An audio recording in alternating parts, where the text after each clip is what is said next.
Hey everyone, this is Francesca Maxime, and thanks for watching WiseGirl. So today, when I get out of yoga, one of the things I was thinking about is mindfulness versus heartfulness. And heartfulness isn't really a word that you hear talked about so much, but mindfulness is all over the place, and people have been talking about it a lot. So let's start with, what does mindfulness really mean? From what my teachers have told me, or at least how I interpret it as, mindfulness is really just an ability to be in the present moment and to be aware of what you're doing as you're doing it.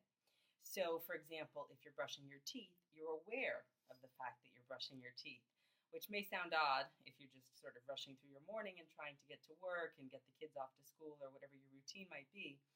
But in fact, it's in that awareness that you begin to build sort of ability to see what is happening with your own life, how you feel about it, what you think about it, as opposed to just go through the motions and be sort of mindless, right? Which is something that I think we've all probably experienced. One of the things that can develop mindfulness, whether it's brushing your teeth or being present when you're on the subway and just sort of aware of your surroundings, or whether or not you're actually doing a formal sitting meditation practice that can cultivate mindfulness. One of the things that is a benefit or something that's developed is concentration. And in some circles, it's known as shamatha, which is basically an ability to focus on something. And sometimes people, in order to develop concentration, will use something like a candle to focus on that as they breathe in and out and meditate. But a lot of times they use something very simple, which is just the breath, focusing on your own breath, breathing in and breathing out. Noticing the sensations of what that is, breathing in and breathing out.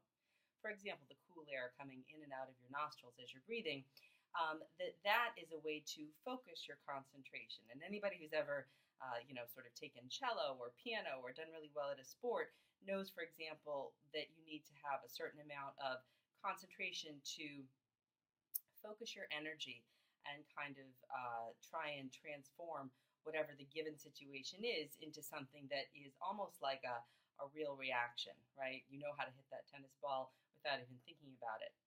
But the mindfulness part of it, the insight part of it, which is a little bit different, is more along the lines of, back to what I said about the toothbrush, you're aware of what you're doing. You're aware of brushing your teeth, what the sensations of that toothbrush are on your gums. You're aware of the fact that the toothpaste may taste a certain way. And that's called vipassana. And that's sort of more of a way of looking inward and being the watcher of your own life as you live it in the present moment, in addition to sort of being concentrated on the task, meaning you can actually just focus on what it's like to brush your teeth. And you might say, listen, this isn't for me. Why am I worried so much about brushing my teeth or walking to, work, or getting my kids off to school? I have all these other things that are going on.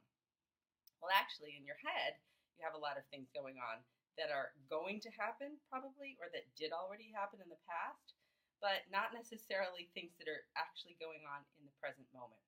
So that's what the mindfulness practice is really about, is sort of developing these two wings of concentration and insight, awareness of what's happening in the present moment, so that you can live more fully in the present moment and give your attention to what's actually in front of you, as opposed to what's in the past or what's in the future.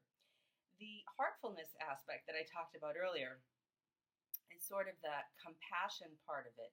And there are a lot of words for this: loving kindness, mudita, sympathetic joy. They're all related, although they're not exactly the same thing. But it's basically, you're not just being selfish and thinking about yourself. You're not acting out of fear all the time, like willpower, I will go on a diet, or I will be nicer to people, or I will try harder.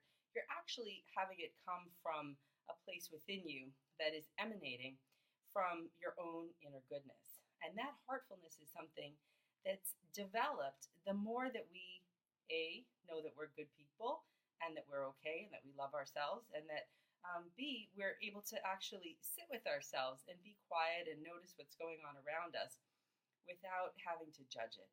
So all of that is to say, if you can combine a little bit of mindfulness and heartfulness into your day-to-day, be aware of your present moment, Don't just get stuck about what's happening up here in terms of what already did happen or what might still happen in the future, and just really be in the present moment. You might find that you're beginning to develop an awareness of what's going on that you didn't know that you had, as opposed to just sort of judging it and trying to control the outcome of things, which frankly, in my life anyway, has been the cause of a lot of suffering, and now not so much. All right, I'm off.